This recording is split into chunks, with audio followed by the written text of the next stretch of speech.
تصور المالك كيجي يدير الدروس حسنيه، كيدير الدروس حسنيه وقال الله قال الرسول وفي صحيح البخاري وكذا وكذا، معناه امير المؤمنين راه كيامن بداك الشيء. الفقيد ورباعته كيقول لك ما كاين لا سنه ولا هم يحزنون. اذا هادو ماشي كيضحكوا على الملك، ما كيضحكوش على امير المؤمنين ديال البلاد مثلا.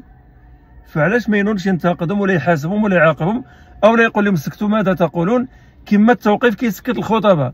فدابا اي خطيب هضر وقال شي حاجه لا تسير في مجرى الواد الحار ديال تسديد التبغيل والتبليغ، كيعزلوه. راكم شفتوه، كاين غير عزل. اي واحد لا يلتزم بخطه التبغيل كيطردوه.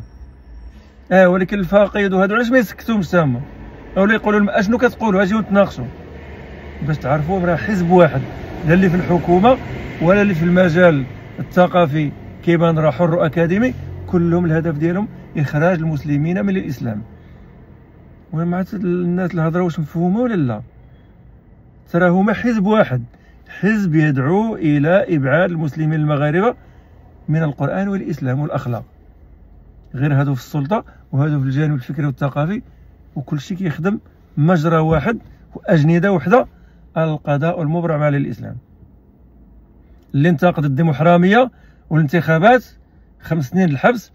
يلا دابا خصنا ميزانيه باش نبنيو السجون وداك الشيء، باش نعمروهم بمن دوك اللي كينتقدوا الديمقراطيه والديمقراطيه. شفتوا؟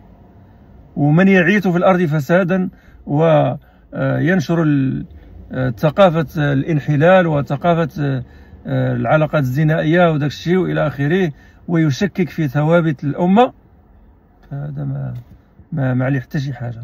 معزز مكرم ومحمي. لاحظوا معايا الشباب، المسلمين والمغاربه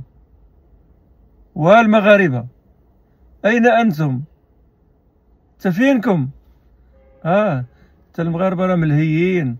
الاخر كيولد بنته كيسمى رجاء، وواحد اخر كيولد بنته كيسمى وداد، وهذا كيلبس بنته الحمر وهذا كيلبس الخضر، وكيعمر لها راسه ويشارجيه بداك الشيء ديال الفرقه ديال الوداد والفرقه ديال الرجاء.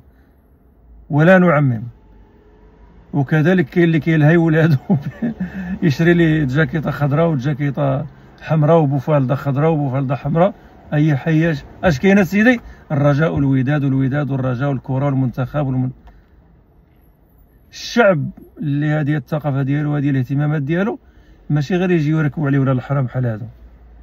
الحمير يركبوا فوق منك لانك مستدحش مستحمر. فلذلك يجب مقاطعه هذه الانتخابات ومقاطعه هذه الاحزاب.